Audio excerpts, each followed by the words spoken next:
நானே வழி, நானே சத்தியம், நானே ஜீவன் மகனே. நானே வழி, நானே சத்தியம், நானே ஜீவன் மகளே.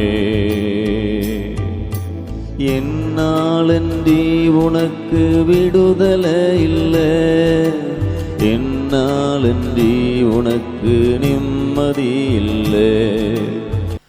கண்களை மூடி ஆண்டவரை நோக்கி நாம் ஜெபம் செய்வோம். பரிசுத்தமுள்ள ஆண்டவரே, மகிமையான பரிசுத்தமான நாளுக்காக நாங்கள் நன்றி சொல்கிறோம். இந்த வருஷத்தின் 2வது பரிசுத்தமான நாளிலும் உம்முடைய பாதப்படியிலே வந்து தொழுது கொள்ளக்கூடிய நல்ல ஒரு சிலாக்கியத்தை தந்திருக்கிறேன். உம்முடைய வார்த்தையை நாங்கள் சிறிது நேரம் கேட்கப் போகிறோம். எங்களோடு பேசும். இயேசு கிறிஸ்துவின் மூலமாக ஜெபிக்கிறோம் அன்பு நிறைந்த பிதாவே, ஆமேன். கிறிஸ்துவுக்குள் அன்பானவர்களே, உங்கள் யாவரையும் அன்போடு நான் வாழ்த்துகிறேன். இந்த 2026ஆம் ஆண்டை காண்பதற்கு ஆண்டவர் நல்ல ஒரு கிருபையை தந்திருக்கிறார். இந்த வருஷத்தை காண செய்து இந்த 2வது பரிசுத்தமான நாளிலும் அவருடைய பாதப்படியிலே அமர்ந்து ஆண்டவரை நோக்கி பார்ப்பதற்கு நல்ல ஒரு கிருபையை தந்திருக்கிறார். இந்த புதிய வருஷத்திலும் நிறைய பொருத்தனைகளை நீங்கள் செய்திருப்பீர்கள், அப்படிதானே? இன்றைக்கு யாரெல்லாம் குடும்ப ஜெபம் பண்ணீங்க? யாரெல்லாம் ஜெபம் பண்ணீங்க? யாரெல்லாம் வேதம் வாசித்தீங்க அப்படின்னு கேட்டால் நிறையா பேர் நான் இதையெல்லாம் செய்து வருகிறேன் என்று சொல்லுகிறீர்கள். கண்டிப்பாக இதையெல்லாம் நம்முடைய வாழ்க்கையில் என்ன செய்யணும்? செய்ய வேண்டும். நீங்கள் காலையிலே எழுந்து குடும்ப ஜெபம் செய்வீர்கள் என்று சொன்னால் நம்முடைய வீடுகளிலே ஒரு வல்லமை தங்கியிருக்கும். அந்த வல்லமை என்ன செய்யும்னா அந்த வீட்டுக்குள்ள சந்தோஷத்தையும் சமாதானத்தையும் என்ன செய்யும்? பெருக செய்யும். அந்த வீடே ஒரு ஆசீர்வாதமாக இருக்கும். நம்ம குடும்ப ஜெபம் அப்படின்னு ஒன்று பண்ணலை அப்படின்னா அந்த வீட்டுக்குள்ளே அந்த வல்லமை என்ன செய்யாது? இருக்காது. நீங்கள் தனி ஜெபம் வீட்டுக்குள்ளே செய்ய ஆரம்பித்து விட்டால் என்ன நடக்கும் அப்படின்னா உங்கள் உள்ளம் சந்தோஷமாக மாறிடும். நீங்கள் போகிற பாதைகள் எல்லாம் செவ்வையாகும். வேதத்தை எடுத்து நீங்கள் வாசிக்க ஆரம்பித்து விட்டால் டெய்லி காலையில் எந்திரிச்சோட நீங்கள் வேதத்தை எடுத்து நீங்கள் வாசிக்க ஆரம்பித்து விட்டால் ஆண்டவர் உங்களுக்குள்ள ஒரு மகா ஞானத்தை என்ன செய்வார்? உங்களுக்கு கொடுப்பார். அந்த ஞானம் உங்களுக்குள்ளே இருக்கும்போது யார்கிட்ட எப்படி பேசணும், எப்படி நடந்து கொள்ளணும். சில பேர் கோபக்காரமங்களாக இருப்பாங்க. சில பேர் சொன்னதை அவங்க சொன்னாதான் சரி அப்படின்னு சொல்லுவாங்க. அவங்கக்கிட்டலாம் நீங்கள் எப்படி பேசணும் அப்படின்னு சொல்லி ஆண்டவர் ஒரு மகா ஞானத்தை கொடுத்து உங்களுக்கு என்ன செய்வார்? வழி நடத்துவார். அப்படி இருக்கும்போது நம்ம குடும்ப ஜெபம் செய்யணுமா கூடாதா? கண்டிப்பாக செய்யணும். தனி ஜெபம் செய்யணுமா கூடாதா? கண்டிப்பாக செய்யணும். வேதம் வாசிக்கணுமா வேண்டாமா? கண்டிப்பாக வாசிக்கணும். எல்லாவற்றுக்குமே ஆண்டவர் ஒரு விதமான ஆசீர்வாதத்தை என்ன செஞ்சிருக்கிறாரு? வைத்திருக்கிறார். எனவே இந்த புதிய ஆண்டில் இனி டெய்லி என்ன செய்யுங்க? குடும்ப ஜெபம் செய்யுங்க. நல்ல வேதத்தை என்ன செய்யுங்க? வாசிங்க. தனி ஜெபம் என்ன செய்யுங்க? செய்யுங்க. எல்லாவற்றிற்கும் மேலாக நீங்கள் டெய்லி நல்ல உதவிகளை செய்யக்கூடிய நல்ல எண்ணங்களை என்ன செய்யுங்க? வளர்த்து கொள்ளுங்கள். அதோடு இந்த புது வருஷத்தில் டெய்லி எதையாவது ஒரு புதிதான காரியத்தை கற்றுக்கொள்ள என்ன செய்யுங்க? ஆசைப்படுங்கள். புதிய புதிய காரியத்தை நான் இன்றைக்கி கற்றுக்கொள்ளணும் ஆண்டவரே என்று சொல்லி தேடல்கள் அதிகமாக நமக்கு என்ன செய்யணும்? இருக்கணும். அப்போந்தான் வீணான சிந்தனைகள் நமக்கு என்ன செய்யாது? வராது. ஏதாவது ஒன்று நம்ம இன்றைக்கி கற்றுக்கொள்ளணும் அப்படின்னு சொல்லி அந்த காரியத்தில் ஒரு 2 மணி நேரம் செலவழிக்கும் போது நீங்கள் வீணான சிந்தனைகள் நமக்கு இருக்காது. இல்லை அப்படின்னா முழு நேரமும் உட்கார்ந்து வீணான காரியத்தை சிந்தித்து நம்முடைய வாழ்க்கையை நம்ம என்ன செஞ்சிருவோம்? சீரழித்து விடுவோம். எனவே இந்த புதிய ஆண்டில் இப்படிப்பட்டதான நல்ல காரியங்களை செய்து ஆண்டவரை நீங்கள் மகிமைப்படுத்துங்க. இன்னைக்கு 2வது வாரத்தில் சிந்தனைக்காக ஆண்டவர் கொடுத்திருக்கிற ஒரு தலைப்பு, இயேசு அடையாளப்படுத்தும் ஞான ஸ்நானம். நல்ல ஒரு தலைப்பை திருச்சபை கொடுத்திருக்கிறது.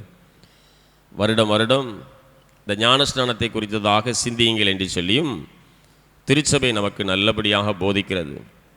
இந்த நாளிலே திருவசனமாக அழகாக ஒரு வார்த்தை சொல்லப்பட்டிருக்கிறது. கலாத்தியர் 3:27 வாசிக்கும்போது, ஏனெனில் உங்களில் கிறிஸ்துவுக்குள்ளாக ஞானஸ்நானம் பெற்றவர்கள் எத்தனை பேரோ அத்தனை பேரும் கிறிஸ்துவை தரித்து கொண்டீர்களே. அல்லேலூயா. இந்த வசனத்தை தான் இன்றைக்கி நம்ம என்ன செய்ய போகிறோம்?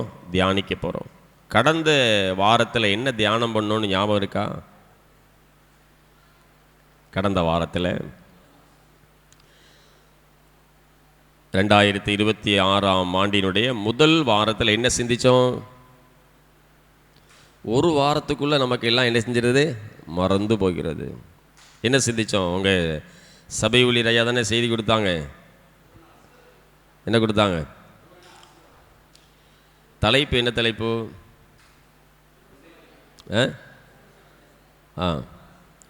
சரி, ரொம்ப நன்றி. கடந்த வாரத்திலும் அன்பை பற்றி என்ன செய்யுங்க? சிந்தியுங்கள். வருஷத்தின் ஆரம்பத்தில் அனைவருக்கும் கடவுளின் அன்பை வெளிப்படுத்துங்கள். அன்பை குறித்து சிந்தித்தோம்.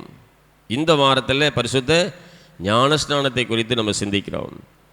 இந்த ஞானஸ்நானம் என்பதை நீங்கள் ஆழமாக சிந்தித்து கொள்ள வேண்டும். ஞானஸ்நானம் என்றால் என்ன? நம்ம எல்லாருக்கும் தெரிந்திருக்கணும். அதான் ரொம்ப முக்கியம். இப்போ சிறு பிள்ளைகள்கிட்ட கேட்டால் ஞானஸ்நானம்னா சிறு பிள்ளைகளுக்கு என்ன செய்யாது? தெரியாது. 14 வயசுக்கு மேலே உள்ள வாலிபர்கள்கிட்ட கேட்டால் ஞானஸ்நானம் என்றால் என்ன அப்படின்னா என்ன சொல்லுவீங்க? நீங்களுமே யோசிக்கிறீங்க. பெரியவர்கள் ஞானஸ்நானம் பெற்று பல ஆண்டுகளாக ஆகிவிட்டது. ஞானஸ்நானம் என்றால் என்ன அப்படின்னா நீங்கள் என்ன சொல்ல போகிறீங்க? பாவத்துக்கு செத்து நீதிக்கு பிழைக்கிறது அப்படின்னு ஒரு நல்ல ஆன்சர் வந்துட்டு. ஞானஸ்நானம் என்றால் பாவத்துக்கு செத்து நீதிக்கு பிழைக்கிறது. இந்த பூமியில் கடவுள் மனிதர்களை படைத்து, மனிதனை படைத்து மனுஷியை உருவாக்கி ஏதேன் தோட்டத்துக்களை கொண்டு அழகாக வச்சு, நீ சந்தோஷமாக இரு, நான் டெய்லி உன்னோடு என்ன செய்வேன்? உறவாடுவேன் அப்படின்னு சொல்லி காலையில் சாயங்காலமெல்லாம் அவங்களோடு என்ன செஞ்சார்? உறவாடினார். இந்த மரத்தினுடைய கனியை மட்டும் நீ புசிக்கக்கூடாது, புசித்தா நீ சாகவே சாவாய் அப்படின்னு சொல்லிட்டார். ஆனால் ஆதாம் பாவத்தை என்ன செஞ்சிட்டார். ஆண்டவர் இந்த உலகத்தில் மனுஷனை சாவே இல்லாதபடி படைத்திருந்தார். சாவே கிடையாது, மரணமே கிடையாது அப்படின்னு எவ்வளோ சந்தோஷமாக இருக்கும். ஆனால் ஆதாம் செய்த பாவத்து நிமித்தமாக மரணம் என்ன செஞ்சுட்டு உள்ளே வந்துட்டு, பாவத்து நிமித்தமாக மரணம் வந்துட்டு. அதனால தான் பைபிளில் என்ன எழுதியிருக்கு? பாவத்தின் சம்பளம் மரணம், பாவம் செய்கிற ஆத்துமா சாகும். இப்போ மரணம் என்பது உள்ளே வந்துட்டு. ஆரம்பத்தில் மரணம் என்பது என்ன செய்யாது? மனுஷனுக்கு கிடையாது. இப்போ இந்த உலகத்தில் ஆதாம் செய்த பாவத்து நிமித்தமாக யார் யாரெல்லாம் குழந்தை பெற்றெடுக்கிறார்களோ எல்லா குழந்தைகளும் பாவத்திலே பிறக்கிறது. பாவம் செய்கிற ஆத்துமா சாகும் அப்படின்னு இருக்குது. பாவத்தின் சம்பளம் மரணம் என்று இருக்குது. அதனால தான் இந்த பூமியில் மறுபடியும் பிறக்க வேண்டும் என்று இந்த ஞானஸ்நானம் என்ன செஞ்சது? ஏற்படுத்தப்பட்டது. மறுபடியும் பிறப்பதற்கு ஒரு அடையாளம். நீங்கள் இந்த ஞானஸ்நானம் பெறும்போது அந்த பாவத்துக்கு செத்து என்ன செய்கிறீங்க? நீதிக்கு பிழைத்து விடுகிறீர்கள். நீதிக்கு பிழைக்கும் போது அதுக்கு நிறைய ஆசீர்வாதங்கள் இருக்கிறது. அதோடு என்ன நடக்குன்னா, திருவசனத்தில் என்ன அழகாக சொல்லப்பட்டிருக்கு? ஏனெனில் உங்களில் கிறிஸ்துவுக்குள்ளாக ஞானஸ்நானம் பெற்றவர்கள் எத்தனை பேர்களோ அத்தனை பேரும் கிறிஸ்துவை தரித்து கொண்டீர்களே. அல்லேலூயா. இந்த ஞானஸ்நானத்தின் மூலமாக நம்ம கிறிஸ்துவையே என்ன செய்கிறோம்? தரித்து கொள்ளுகிறோம். இப்போ இந்த இடத்துல யாரெல்லாம் ஞானஸ்நானம் பெறாமல் இருக்கிறீங்க? எல்லாரும் ஞானஸ்நானம் பெற்றீங்களா? சந்தோஷம். ஞானஸ்நானம் பெறலைன்னா விரைவாக என்ன செய்யணும்? ஞானஸ்நானத்தை பெற்றுக்கொள்ள வேண்டும். நீங்கள் கிறிஸ்துவை என்ன செய்யணும்? தரித்து கொள்ள வேண்டும். அந்த வசனம் என்ன சொல்லுது? திருவசனம் என்ன சொல்லுது? ஏனெனில் உங்களில் கிறிஸ்துவுக்குள்ளாக ஞானஸ்நானம் பெற்றவர்கள் எத்தனை பேர்களோ அத்தனை பேரும் கிறிஸ்துவை தரித்து கொண்டீர்களே. ஆண்டவராக இயேசு கிறிஸ்துவை தரித்து கொள்ளணும். நீங்கள் ஞானஸ்நானம் பெறுவதற்கு முன்பதாக பிசாசானவன் நம்மளை லேசாக தொற்றுவான். ஆனால் ஞானஸ்நானம் பெற்ற பிறகு கடவுள் அனுமதிக்காவிடில் அவன் நம்மளை என்ன செய்ய முடியாது, தொட முடியாது. யோபுவை தொடுவதற்கு எங்கே போய் கேட்டான்? அங்கேயே போயிட்டான். அங்கே போய் கேட்குறான். நீங்கள் ஞானஸ்நானத்தின் மூலமாக கிறிஸ்துவை நீங்கள் தரித்து கொள்ளும்போது பொல்லாத பிசாசு உங்களை என்ன செய்ய மாட்டான், தொடவே மாட்டான். அப்படிப்பட்ட ஒரு பெரிய ஆசீர்வாதத்தை ஆண்டவர் இந்த ஞானஸ்நானத்தின் மூலமாக நமக்கு என்ன செஞ்சிருக்கிறாரு, வைத்திருக்கிறார். அப்போது ஞானஸ்நானம் என்றால் என்ன அப்படின்னு சொல்லி பார்த்தோம். ஞானஸ்நானத்தின் மூலமாக நம்ம கிறிஸ்துவை என்ன செய்கிறோம், தரித்து கொள்கிறோம். இன்னொரு பெரிய ஆசீர்வாதம், இந்த ஞானஸ்நானத்தின் மூலமாக ஒரு வார்த்தை, ஒரு வசனம் சொல்லப்பட்டிருக்கிறது. கலாத்தியர் 3:29 வாசிக்கும்போது, நீங்கள் கிறிஸ்துவினுடையவர்களானால் ஆபிரகாமின் சந்ததியாராயும் வாக்குத்தத்தத்தின்படியே சுதந்திரராயும் இருக்கிறீர்கள். அல்லேலூயா. ஆபிரகாமுடைய சந்ததியாகவும் நீங்கள் மாறிடுவீங்க. நீங்கள் நினைக்கலாம், அந்த சந்ததிக்குள்ள ஆசீர்வாதம்லாம் எங்களுக்கு கிடையாது, நாங்கள் இப்போ தான் கிறிஸ்தவர்கள் ஆகியிருக்கோம் அப்படின்னு சொல்லி நம்ம நினைக்கக்கூடாது. ஆபிரகாமுக்கு ஆண்டவர் கொடுத்த அந்த ஆசீர்வாதம், அந்த சந்ததிக்கு பெற்றக்கூடிய ஆசீர்வாதங்களும் உங்களுக்கு உண்டு இந்த ஞானஸ்நானத்தின் மூலமாக அப்படிங்கிறாரு. ஆபிரகாம் ஆண்டவர் எப்படி ஆசீர்வதித்தார்? ஆபிரகாம் சந்ததிக்கு சொல்லப்பட்ட ஆசீர்வாதம் என்ன அப்படின்னு ஒரு கேள்வியை கேட்டிங்கன்னா, என்ன ஆசீர்வாதம்லாம் சொல்லப்பட்டது? நான் உன்னை பெரிய ஜாதியாக்கி உன் பெயரை பெருமைப்படுத்துவேன், நீ ஆசீர்வாதமாய் இருப்பாய், உன்னை ஆசீர்வதிக்கிறவர்களை நான் ஆசீர்வதிப்பேன், உன்னை சபிக்கிறவர்களை நான் சபிப்பேன், பூமியில் உள்ள வம்சங்கள் எல்லாம் உனக்குள் ஆசீர்வதிக்கப்படும். இவ்வளோ பெரிய ஆசீர்வாதத்தை ஆபிரகாமுடைய சந்ததிக்கு சொல்லியிருக்கிறார். அப்போ நீங்கள் ஞானஸ்நானம் பெற்றால் இந்த ஆபிரகாமின் சந்ததியாராயும் வாக்குத்தத்தத்தின்படியே சுதந்திரராயும் இருக்கிறீர்கள். பெரிய ஆசீர்வாதம். இந்த ஞானஸ்நானத்துக்குள்ளே இவ்வளவு காரியங்கள் இருக்கிறது.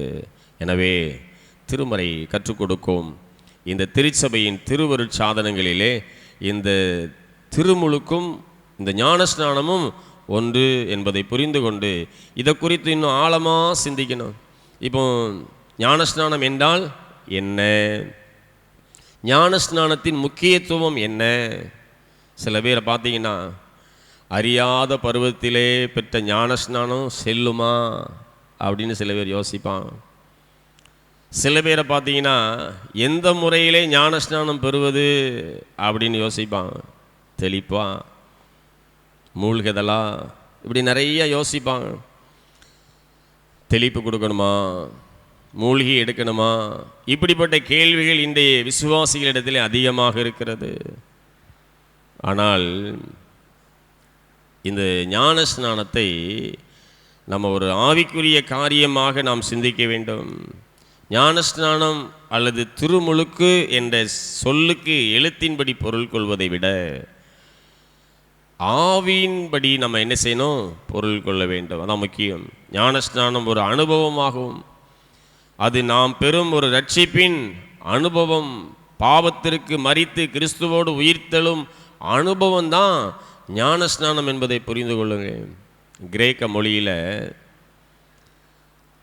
புதிய ஏற்பாடு கிரேக்க மொழியிலே எழுதப்பட்டது. இந்த கிரேக்க மொழியில் இந்த திருமுழுக்குக்கு பேப்டிஸ்மா அப்படின்னு பொருள் சொல்லப்பட்டிருக்கிறது.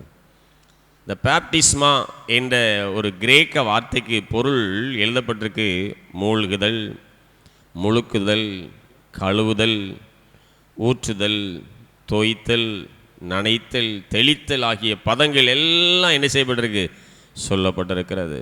இன்றைக்கு நம்முடைய திருச்சபையின் ஒழுங்குபடி சிறுபிள்ளையாக இருந்தால் என்ன செய்கிறோம், தெளிப்பு ஞான ஸ்நானம் கொடுக்கிறோம். 14 வயதிற்கு மேலானவர்களாக இருந்தால் முழுக்கு ஞான ஸ்நானம் கொடுக்கிறோம். இந்த அடையாளம் எதை வெளிப்படுத்துகிறது? இன்றையிலிருந்து நீ பாவத்துக்கு செத்து நீதிக்கு பிழைக்கக்கூடிய ஒரு அனுபவம். நீ பாவியாய் இந்த உலகத்திலே வந்து பிறந்தாய், எனவே நீ பாவத்துக்கு செத்து நீதிக்கு பிழைக்கணும்னு கொடுக்கப்பட்டது. ஆனால் இன்னைக்கு திருவசனம் அந்த நம்முடைய தலைப்பை பார்த்தீங்கன்னா இயேசு அடையாளப்படுத்தும் ஞானஸ்நானம் அப்படின்னு போட்டிருக்கு. இப்போ இயேசுவானவரும் ஞானஸ்நானம் பெற்றார், அப்படி தானே? இப்போ நீங்கள் ஒரு கேள்வி கேட்கலாம், இயேசுவானவர் என்ன பாவம் செஞ்சார், அவர் எதுக்கு ஞானஸ்நானம் பெறணும்? என்னைக்கா கேட்டிருக்கீங்களா? நம்ம ஆதாம் வழியில் வந்தோம், ஆதாம் பாவம் செஞ்சிட்டான், நம்ம பிறந்த உடனே பாவத்தில் பிறக்கிறோம், நம்ம ஞானஸ்நானம் எடுக்கணும். ஆனால் இயேசு கிறிஸ்து அவர் பரிசுத்த ஆவியினால் என்ன செஞ்சார்? அவர் இந்த பூமியில் வந்து பிறந்தார். அவர் எதுக்கு ஞானஸ்நானம் எடுக்கணும் அப்படின்னு என்னைக்கா கேட்டிருக்கோமா? அவரும் ஞானஸ்நானம் எடுத்தார். அப்போ அதை நம்ம எப்படி புரிந்து கொள்ளலாம்? அவர் பாவியா? அவர் எதுக்கு ஞானஸ்நானம் எடுத்தார்? நீங்கள் அதை வாசித்து பார்த்தீங்கன்னா மத்தேயு 3:13, 14, 15 வசனத்தை வாசிக்கும்போது அங்கு அழகாக எழுதப்பட்டிருக்குது. அப்பொழுது யோவானால் ஞானஸ்நானம் பெறுவதற்கு இயேசு கலிலேயாவை விட்டு யோர்தானுக்கு அருகே அவ்விடத்திற்கு வந்தார். எங்கே வந்தாரா? கலிலேயாவை விட்டு. கலிலேயா எங்கே இருக்கு? நம்முடைய இஸ்ரவேல் தேசத்தில் 3 பகுதியாக இஸ்ரவேல் தேசத்தை பிரிக்கலாம். வடபகுதி கலிலேயா, இன்றைக்கி இந்திய தேசத்தில் டெல்லி மாதிரி. மத்தியில் பாம்பே இருக்குது, அது சமரியா. தென்பக்கம் கன்னியாகுமரி இருக்குது நமக்கு, அதே போல் யூதேயா. இவர் எங்கேருந்து வராரு? கலிலேயாவை விட்டு யூதேயா. இங்கே தான் யோர்தான் நதி ஓடுது. இந்த யோர்தான் அவர் சொல்கிறாரு, அப்பொழுது யோவானால் ஞானஸ்நானம் பெறுவதற்கு இயேசு கலிலேயாவை விட்டு வடக்க இருந்து எங்கே வராரு? யோர்தானுக்கு அருகே அவ்விடத்திற்கு வந்தார். யோவான் அவருக்கு என்ன செஞ்சார்? தடை செய்து, நான் உம்மிலே ஞானஸ்நானம் பெற வேண்டியதாக இருக்க நீர் என்னிடம் வரலாமா அப்படிங்கிறாரு. இயேசு அவனுக்கு பிரதியுத்தரமாக, இப்பொழுது என்ன செய்? இடங்கொடு. இப்படி எல்லா நீதியையும் நிறைவேற்றுவது நமக்கு ஏற்றதாக இருக்கிறது என்றார். அப்பொழுது அவருக்கு என்ன செஞ்சான்? இடம் கொடுத்தான். இங்கே ஒரு வார்த்தை வருது. இயேசு என்ன சொல்கிறாரு? நீதி, என் நீதியை நிறைவேற்றுவது அப்படிங்கிறாரு. அப்படி என்ன நீதியை நிறைவேற்றுவது? அப்போ இதில் ஏதோ ஒரு காரியம் இந்த இடத்துல என்ன செய்து அமர்ந்திருக்குது, முக்கியமான காரியம். இயேசுவானவர் பாவம் செய்யலை, அவர் எதுக்கு ஞானஸ்நானம் எடுத்தார்? யோவான் தடை செய்கிறாரு, நீங்கள் வந்து பரிசுத்த ஆவியினால் அக்கினியினால் ஞானஸ்நானம் கொடுக்குறவர் நீரே வந்து எடுக்கலாமா அப்படின்னு சொல்கிறாரு. அப்போ இயேசு கிறிஸ்து என்ன சொல்கிறாரு?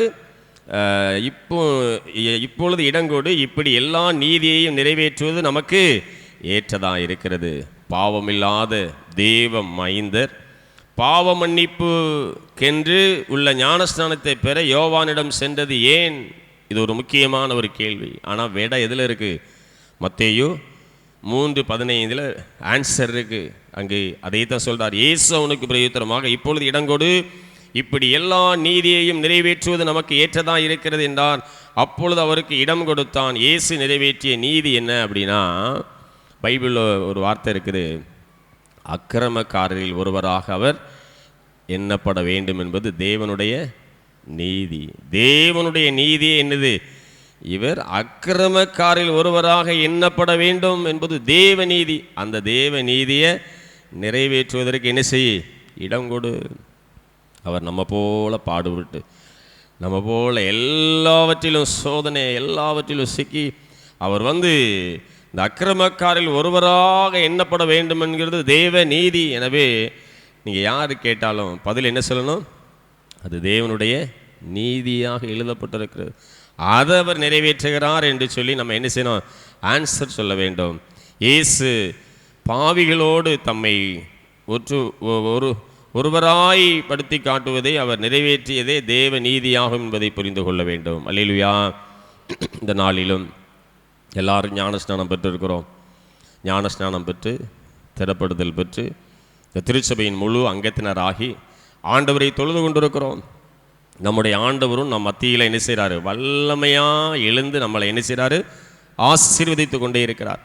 இப்பொழுது ஞானஸ்நானம் பெற்றுக்கொண்டால் நமக்கு என்னென்ன ஆசீர்வாதங்கள் நம்ம அனுபவித்து கொண்டிருக்கிறோம் அப்படின்னு சொல்லி கேட்டிங்கன்னா, முதலாவது ஆசீர்வாதம், நீங்கள் ஞானஸ்நானம் பெற்றவுடன் பிதா, குமாரன், பரிசுத்த ஆவியினாலே ஞானஸ்நானம் கொடுக்கிறேன் அப்படின்னு சொல்லி நம்ம இந்த ஞானஸ்நானம் பெற்ற பிறகு ஆண்டவர் அன்றைக்கே நம்ம என்ன செய்கிறாரு, அவருடைய அவயமாக என்ன செய்கிறாரு, மாற்றி விடுகிறார். அல்லேலூயா. நம்ம கிறிஸ்துவனுடைய அவயம், அதை நல்லா புரிந்து கொள்ளணும். அவர் கிறிஸ்து தலை அப்படின்னா நம்மெல்லாம் அவருடைய அவயமாக மாறிடுறோம். அவருடைய அவயமாக மாறின பிறகு பிசாசானவன் என்ன செய்ய மாட்டான், நம்மளை தொடவே மாட்டான். அவன் பயப்படுவான். சில ரோட்லலாம் போகும்போது சில மிருகங்கள் என்ன செய்யும், நாயெல்லாம் நம்மளை வந்து என்ன செய்யும், குறைக்கும், கடிக்க வர்ற மாதிரி வரும். ஆனால் அது என்ன செய்யும், நம்மளை விட அது ரொம்ப பயப்படும். நீங்கள் கொஞ்சம் அப்படி குனிஞ்சிங்கன்னா என்ன செய்யும், அது 4 ஸ்டெப் வைக்கும். லைட்டாக சும்மா காலை ஒரு ஆட்டினீங்கன்னா என்ன செய்யும், 4 ஸ்டெப் வைக்கும். அதே போல் பிசாசு நம்மளை கண்டா அந்த கிறிஸ்துவின் அவயமாக மாறின உடனே எங்கே பார்த்தாலும் கிடுகிடுன்னு நடுங்கிக்கிட்டே இருப்பான். ஆனால் நாய் என்ன செய்யும், ரொம்ப சத்தம் போட்டு குறைக்கிறது நமக்கு பயமாக இருக்கலாம். ஆனால் நீங்கள் கொஞ்சம் ஒரு ஆக்ஷன் கொடுத்து பாருங்கள், அது என்ன செய்யும், எத்தனையோ ஸ்டெப்பு போயிடும். அதான் அவன் கர்ச்சிக்கிற சிங்கம் போல் யாரை விழுங்கலாமோ என்று அவன் என்ன செய்கிறான், சுற்றி திடுறான். பல்லே கிடையாது, அவன் என்ன செய்கிறான், விழுங்க தான் செய்யணும். வயசானவங்கெல்லாம் முறுக்கு கடிக்க முடியுமா, கடிக்க முடியாது. எது நனையை போட்டு என்ன செய்யணும், விழுங்க தான் செய்யணும், கடிக்க முடியாது. அது ஒன்றுமே செய்யாது. கிறிஸ்துவின் அவயமாக நம்ம மாறின பிறகு பொல்லாத பிசாசு நம்மளை என்ன செய்ய முடியாது, தொட முடியாது. அவ்வளோ பெரிய ஆசீர்வாதம் இந்த ஞான ஸ்நானத்தில் இருக்கிறது என்பதை நீங்கள் என்ன செய்யணும், புரிந்து கொள்ளணும், தைரியமாக இருக்கணும்.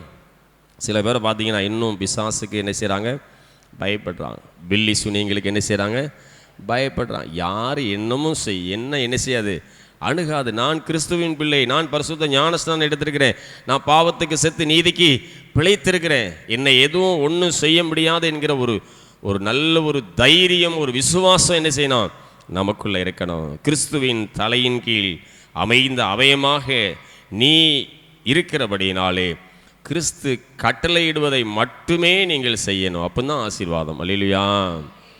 அவர் என்னெல்லாம் கட்டளையிட்டிருக்கிறாரோ அந்த கட்டளைகளின்படி தான் நம்ம என்ன செய்யணும். அந்த கட்டளைக்கு மாறாக என்ன செய்யக்கூடாது, ஒரு நாளும் செய்யக்கூடாது. அதான் முக்கியம். இன்னைக்கு ஆண்டவர் வந்து பார்த்தீங்கன்னா அவர் கட்டளைகளை கடைபிடிக்கிற பிள்ளைகளுக்கு தான் நிறைய ஆசீர்வாதத்தை வச்சிருக்கிறார். அவருடைய கட்டளைகளுக்கு நம்ம கடைபிடிக்கும் போது அவர் வைத்திருக்கிற நன்மைகளை பார்க்கும்போது பெரிய பெரிய ஆசீர்வாதம். அவருடைய கட்டளைகள் எத்தனை அப்படின்னு சொல்லி பார்த்தா நிறையா பேருக்கு நீ கிறிஸ்தவர்களுக்கு கட்டளைகள் என்ன செய்ய மாட்டேங்குது, தெரிய மாட்டேங்குது. நம்ம கிறிஸ்துவின் அவயமாக இருந்தால் அவர் என்னென்ன கட்டளைகளை சொல்லியிருக்கிறாரோ அதன்படி நம்ம என்ன செய்யணும். அப்போ தான் நமக்கு ஆசீர்வாதம். இப்போ யாராவது ஒருத்தர் 10 கற்பனைகளை முன்ன வந்து சொல்லிடுவீங்களா?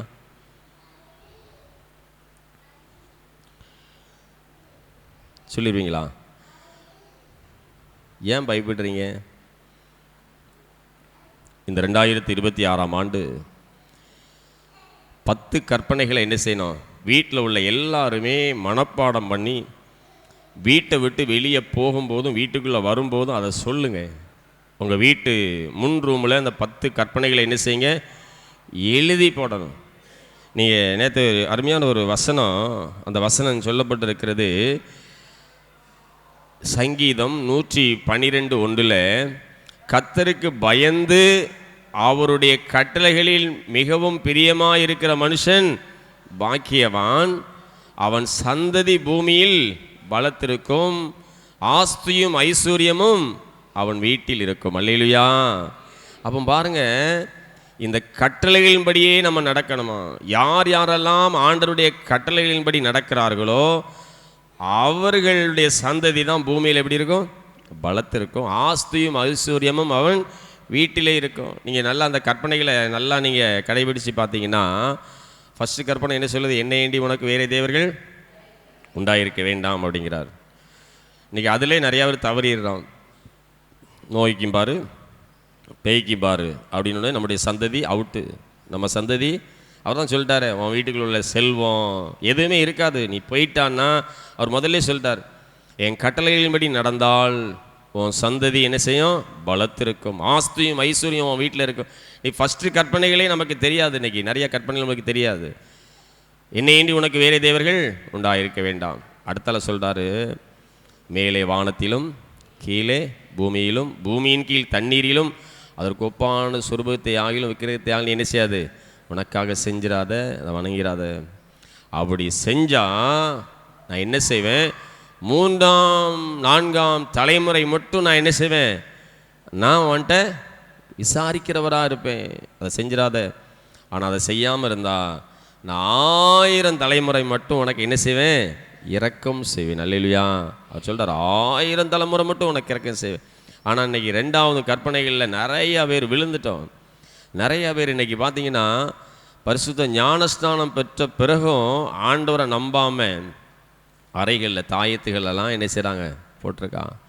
வீடுகளில் என்னெல்லாமோ என்ன செஞ்சுருக்கிறாங்க, கெட்டி வச்சுருக்கிறாங்க. ஆண்டவர் சொல்கிறாரு, நான் 3ஆம் 4ஆம் தலைமுறை மட்டும் என்ன செய்வேன், உன் சந்ததியோடு நான் விட மாட்டேன்.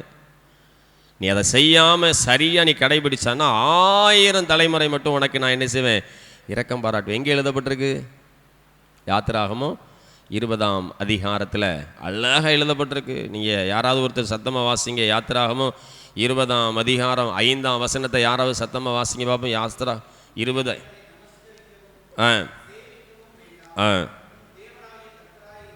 ம் ம் ம் ம் ம் ம் அடுத்தால, என்னிடத்தில் அன்பு கூர்ந்து என் கற்பனைகளை கைக்கொள்கிறவர்களுக்கோ 1000 தலைமுறை மட்டும் இரக்கம் செய்கிறவராக இருக்கிறேன். அல்லேலூயா. அடுத்தால 3வது சொல்கிறாரு, கர்த்தருடைய நாமத்தை வீணிலே வழங்காதிருப்பாயாக. ஞானஸ்நானம் பெற்ற பிறகு அவருடைய நாமத்தை வீணில் வணங்கக்கூடாது. அப்படி வழங்கினா நான் தண்டியாமல் விடேன், நான் தண்டிச்சிருவேன். அப்போ நீங்கள் ஞானஸ்நானம்னா சும்மா ஏதோ ஞானஸ்நானத்தை பெற்றுட்டு சும்மா ஏதோ போயிட்டு வரேன்லாம் சொல்லக்கூடாது. இன்றைக்கி நிறைய வீடுகளில் இருள் வந்து கவ்விக்கொள்வதற்கு காரணம் இதுதான். நிறைய வீடுகளில் சாபம், நிறைய வீடுகளில் மாதம் மாதம் மீதியான துணிக்கைகளை எடுத்து கொள்ளாததற்கு காரணம் கட்டளைகளை கொஞ்சம் வாசித்து அதன்படி நடக்காது தான். சும்மா ஆண்டவர் தானே, மன்னிக்கிறவர் தானேன்னு போயிடுறோம். அவர் சொல்லிட்டாரு, 3ஆம் 4ஆம் தலைமுறை மட்டும் நான் என்ன செய்ய மாட்டேன், மன்னிக்க மாட்டேன்ப்பா. நீ அதை சரியாக செஞ்சால் 1000 தலைமுறை மட்டும் உனக்கு நான் என்ன செய்வேன், இரக்கம் பாராட்டுவேன். அப்போது இந்த பரிசுத்த ஞானஸ்நானத்தின் மூலமாக அவருடைய அவயமாக மாறின பிறகு நீங்கள் வேறு எங்கேயும் கையை காலை என்ன செய்யக்கூடாது, வைக்கக்கூடாது. இப்போ நான் தான் இருக்கேன், என் கையை வலுக்கட்டாயமாக உருவி கொண்டு அங்கே கொண்டு போட்டிங்கன்னா நான் எவ்வளோ கஷ்டப்படுவேன். அதே மாதிரி கிறிஸ்துவின் அவயத்திலேருந்து நீங்கள் பிச்சுக்கிட்டு இன்னொரு இடத்துக்கு போனீங்கன்னா அவருக்கு எவ்வளோ வேதனையாக இருக்கும். அதனால தான் சொல்கிறாரு, நீ கிறிஸ்துவின் அவயமாக மாறிவிட்டபடியினால், நீ கிறிஸ்துவின் தலையின் கீழ் அமைந்த ஒரு அவயமாக இருக்கிறபடியால் கிறிஸ்து கட்டளையிடுவதை மட்டுமே நீ செய்ய வேண்டும். இனி உன் தனிப்பட்ட விருப்பங்கள் செய்யக்கூடாது அப்படிங்கிறார். அல்லேலூயா. ஞானஸ்நானம் பெற்ற பிறகு நம்முடைய தனிப்பட்ட காரியங்களை செய்யக்கூடாது. அப்போ பிசாசு உங்களை தொடவே முடியாது. அந்த ஆசீர்வாதத்தை உங்களுக்கு நான் கொடுப்பேன் அப்படிங்கிறார். அப்போ ஃபஸ்ட்டு ஆசீர்வாதம் என்ன ஆசீர்வாதம்? கிறிஸ்துவின் அவயமாக இருக்கிறீர்கள். 2வது ஆசீர்வாதம் ஆண்டவர் சொல்கிறாரு, நீ பரிசுத்த ஞானஸ்நானம் பெற்ற பிறகு என்னுடைய சொந்த பிள்ளையாக மாறிடுவேன். அல்லேலூயா. என் பிள்ளை நீ, என்னுடைய சொந்த பிள்ளை. என்கிட்ட உள்ள எல்லா விதமான வரங்களும் உனக்கு தான் அப்படிங்கிறார். அல்லேலூயா. இப்போது அப்பாவுடைய சொத்து யாருக்கு போவோம்? பிள்ளைக்கு தான் போவோம், வேறு யாரும் கொடுக்க முடியாது. நீங்கள் இந்த ஞானஸ்நானத்தின் மூலமாக கிறிஸ்துவின் சொந்த பிள்ளையாக மாறிடுறீங்க. அந்த பிள்ளையாக நான் மாறும்போது ஆண்டவர்கிட்ட வந்து நிறைய வரங்கள் இருக்குது. வரங்கள் எத்தனை வரம்? 9 வரங்கள் இருக்குது ஆண்டவர்கிட்ட. இந்த 9 வரங்கள் பைபிளில் எங்கே எழுதப்பட்டிருக்கு? நல்லா புரிந்து கொள்ளுங்க. 9 வரும். ஆவியின் கனிகள் 9, ஆவியின் வரங்கள் 9, ஆண்டவருடைய சித்தம் நல்லா வாசித்தீங்கன்னா அதுவும் 9 தான் எழுதப்பட்டிருக்கு. ஆவியின் கனிகள் எத்தனை? அன்பு, சந்தோஷம், சமாதானம், நீடிய பொறுமை, தயவு, நற்குணம், விசுவாசம், சாந்தம், இச்சையடக்கம். கலாத்தியர் வாசிங்க பார்ப்போம். 5, 22, 23. சரி, இப்போ எதை வாசிக்கணும்? இப்போ ஆண்டவர் நமக்கு சொன்ன வரங்கள் எந்த இடத்துல இருக்குது? நீங்கள் வாசியுங்கள். 1 கொரிந்தியர் 12ஆம் அதிகாரம் 8ஆம் 9ஆம் 10ஆம் வசனத்தை வாசிக்கும் போது அங்கு சொல்லப்பட்டிருக்கிறது, நீ ஞானஸ்நானம் பெற்ற பிறகு என்னுடைய வரங்கள் எல்லாம் என்ன செய்யப்படும், உனக்கு கொடுக்கப்படும். அங்கு சொல்லப்பட்டிருக்கிறது, ஒருவனுக்கு ஆவியினாலே ஞானத்தை போதிக்கும் வரவும், ஆவியினாலே அறிவை உணர்த்தும் வரவும், ஆவியினாலே விசுவாசமும், ஆவியினாலே குணமாக்கும் வரமும், அற்புதங்களை செய்கிற சக்தியும், தீர்க்க தரிசன உரைத்தலும், ஆவிகளை பகுத்தறிவதும், இவ்வளோ வரங்களை நான் உனக்கு கொடுக்க போகிறேங்கிறார். இல்லையா? அதில் 7வது வரம் வந்து ஆவிகளை பகுத்தறியக்கூடிய. இன்றைக்கி ஆவிகளை பகுத்தறியக்கூடிய காரியங்கள் இல்லாதனால இன்றைக்கி சண்டையை போட்டு கிடக்கும். இந்த வரம் வந்துட்டுனா, இந்த ஆவிகளை பகுத்தறியக்கூடிய வரம் வந்துட்டு அப்படின்னு சொன்னால், ஒரு கோபக்காரர் வராருன்னா கோபக்காரர்கிட்ட எப்படி பேசணும்னு நமக்கு தெரியும். கோபக்காரர்கிட்ட போய் நீங்கள் கோபத்தை காட்டினீங்கன்னா 2 பேரும் நீங்கள் என்ன செய்யணும், சண்டை போட்டு உருண்டுற வேண்டியதா.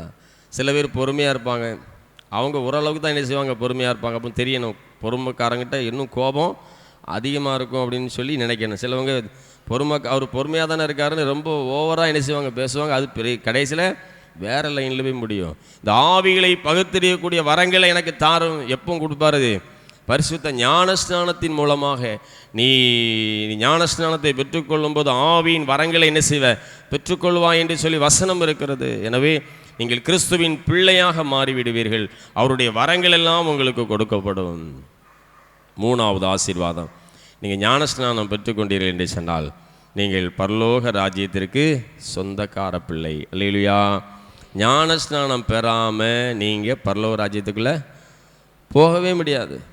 ஞானஸ்நானத்தின் மூலமாக தான் நீங்கள் பரலோக ராஜ்யத்தில் போக முடியும். யோவான் 3ஆம் அதிகாரம் 5ஆம் வசனம் சொல்லுது. யோவான் 3:5, ஒருவன் ஜலத்தினாலும் ஆவியினாலும் பிறவாவிட்டால் தேவனுடைய ராஜ்யத்துக்குள் பிரவேசிக்க மாட்டான் என்று மெய்யாகவே மெய்யாகவே உங்களுக்கு சொல்லுகிறேன். அப்போது ஞானஸ்நானம் பெற்றுக்கொள்ளணும்னா நம்ம பரலோக ராஜ்யத்துக்கு என்ன செய்ய முடியாதான், போக முடியாதான். அவர் சொல்கிறார், மெய்யாகவே மெய்யாகவே உங்களுக்கு சொல்கிறேன் அப்படிங்கிறார். அதனால் இங்கே யாராவது ஞானஸ்நானம் பெறாமல் இருந்தால் என்ன செய்யுங்க, முதல்ல ஞானஸ்நானத்தை பெற்றுக்கொள்ளுங்க. நம்ம ஞானஸ்நானம் பெற்றுக்கொண்டால்தான் பரலோக ராஜ்யமே நம்ம கொடுக்கப்படுகிறது. எனவே இந்த அருமையான நேரத்திலும் கூட ஆண்டவரே, இந்த ஞானஸ்நானத்தின் மூலமாக உம்முடைய அவயமாக ஆயிடுவேன், உம்முடைய பிள்ளையாக மாறிடுறேன், பரலோக ராஜ்யத்திற்கு சுதந்திரவாளியாக மாறுறேன். ஆண்டவரே, இவ்வளவு ஆசீர்வாதம் எனக்கு இருக்குது. அதனால் ஞானஸ்நானம் பெற்ற பிள்ளைகள் எல்லாரும் இன்னும் ஆவிக்குரிய காரியத்தில் என்ன செய்யணும், வளர்ந்து பெருகணும். இந்த ஞானஸ்நானம் பெற்ற பிள்ளைங்க அவருடைய சரீரமாக இருப்பதனால வேறு விதமான காரியத்துக்கு போயிட்டோம் அப்படின்னா அவர்களுக்கு சாபங்கள் அதிகமாக இருக்கிறது. எனவே ஞானஸ்நானம் பெற்ற பிறகு ரொம்ப ஜாக்கிரதையோடு அவருடைய சரீரத்தின் அவயமாக இருக்கிறோம் என்று சொல்லி நம்ம சரியாக நடக்கும்போது தான் நமக்கு எல்லா விதமான ஆசீர்வாதங்களும் உண்டு. எனவே பரிசுத்தமுள்ள வாழ்க்கை வாழுங்கள். இந்த 2026ஆம் ஆண்டு கோயிலுக்கு வரும்போது நல்ல டைரிலாம் என்ன செய்யுங்க, கொண்டு வாங்க. இன்றைக்கி என்ன பேசணும் அப்படின்னு சொல்லி சில பேர் எழுதுனீங்களா, சில பேர் குறித்திருக்கிறான். அதெல்லாம் நல்லா குறித்து வைத்து கொள்ள வேண்டும். அது ரொம்ப முக்கியம். இந்த அடுத்த வாரத்தில் நம்ம வீடுகளுக்கெல்லாம் விசிட் வருவோம். உங்கள் வீடுகள்லாம் எப்படி இருக்கணும், எப்படி இருக்கணும், சுத்தமாக இருக்கணும். வீடுகள்லாம் சுத்தமாக இருக்கணும். பாளையம் எப்படி இருக்கணும், சுத்தமாக இருக்கணும். வீட்டில் உள்ள வேண்டாத பொருள் இப்போ பார்த்தீங்கன்னா இந்த பொங்கல் நேரத்தில் கூட எல்லோரும் என்ன செய்வாங்க, அந்த பழைய பொருட்களெல்லாம் தூர கடத்திடுவாங்க. ஆனால் இன்றைக்கி நிறைய வீடுகளில் இன்னும் 20 வருஷத்துக்கு முன்னக்கூட்டி உள்ளதெல்லாம் பொட்டணங்கட்டி என்ன செய்கிறோம், அதை வச்சுருக்கோம். அதை பிரித்து பார்த்தா அதை யூஸ் பண்ணவே என்ன செய்ய முடியாது. நம்ம வீட்டுக்குள்ளே நல்லா சுத்தமாக தேவையான பொருட்களை மட்டும் நல்லா வைத்து நல்லா சிந்திங்க. இந்த புதிய வருஷத்தில் ஆண்டவரே, நான் ஒரு வித்தியாசமாக இருப்பேன், ஏதாவது ஒரு புதிய காரியங்களை டெய்லி என்ன செய்வேன், நான் கற்றுக்கொள்ளுவேன் அப்படின்னு சொல்லி ஒரு புதிய சிந்தனைகளில் என்ன செய்யுங்க, வளருங்கள். ஆவிக்குரிய காரியத்தில் என்ன செய்யுங்க, வளருங்க. பண்ணினதே நம்ம பண்ணிகிட்டு இருக்கக்கூடாது. டெய்லி காலையில் எந்திரிச்சு என்னென்ன தவறு பண்ணுறோமோ அந்த தவறெல்லாம் என்ன செய்யக்கூடாது, திருப்பி பண்ணக்கூடாது. இந்த வருஷத்துலேருந்து நான் வித்தியாசமாக நான் இருப்பேன் அப்படின்னு சொல்லி பாருங்கள். இந்த மைண்டு என்ன செய்யும், அந்த சிந்தனை நல்லா சிறப்பாக இருக்கும். நீங்கள் நடந்து போனீங்கன்னா சில பேர் பார்த்தீங்கன்னா ஒரே ரூட்டில் தான் என்ன செய்வாங்க, அது பயணம் பண்ணிக்கிட்டே இருப்பாங்க. உங்கள் ரூட்டை என்ன செய்யுங்க, கொஞ்சம் மாற்றுங்க, உங்கள் சிந்தனை நல்லா இருக்கும். சில பேர் பார்த்தீங்கன்னா நம்ம என்னென்ன செய்கிறோமோ அதே தான் செஞ்சுக்கிட்டே இருப்போம். அப்படி இல்லாதபடி இந்த வருஷத்தில் கொஞ்சம் வித்தியாசமாக சிந்தித்து பாருங்கள், வித்தியாசமாக செயல்படுங்கள், பரிசுத்தமான காரியத்திற்கு முக்கியத்துவம் செலுத்துங்கள். இந்த வாரத்தில் கேட்ட சத்தியத்தின் பிரகாரமாக ஆண்டவர், நீங்கள் பரிசுத்த ஞானஸ்நானம் பெற்றுக்கொண்டீர்கள் என்று சொன்னால் கிறிஸ்துவை நீங்கள் தரித்து கொள்கிறீர்கள், கிறிஸ்து நம்மோடு இருக்கிறார், எனவே பரிசுத்தமாக வாழ வேண்டும் என்கிற ஒரு சிந்தனையோடு வாழுங்கள். இறைவன் உங்களை பெருக செய்வார். அல்லேலூயா. நீ கீழாகாமல் மேலாவாய், வாளாகாமல் தலையாவாய், நாளுக்கு நாள் விருத்தி அடைவாய் என்கிற இந்த ஆசீர்வாதம் உங்களுக்கு உண்டு. இந்த ஆசீர்வாதத்தை பெற்று மகிழ்வோம். ஆண்டவர் நம்மை ஆசீர்வதிப்பாராக. தலையை தாழ்த்தி நாம் ஜெபிப்போம். வல்லமை உள்ள ஆண்டவரே, எங்களோடு பேசின வார்த்தைகளுக்காக நன்றி செலுத்துகிறோம் அப்பா. இந்த நாளிலும் கூட ஞானஸ்நானத்தை பற்றி ஆண்டவரே நாங்கள் சிந்தித்தோம். ஞானஸ்நானத்தை பெற்றவுடன் உம்மை தரித்து கொள்ளுகிறோம் ஆண்டவரே. உம்மை தரித்து கொள்ளும்போது நாங்கள் ஜாக்கிரதையாக இருக்கணும், பரிசுத்தமாக இருக்கணும். அந்த பரிசுத்தத்திலே வளர்ந்து பெருகுவதற்கு எங்களுக்கு பலனை தார். இயேசு கிறிஸ்துவின் மூலமாக ஜெபிக்கிறோம் அன்பு நிறைந்த பிதாவே, ஆமேன்.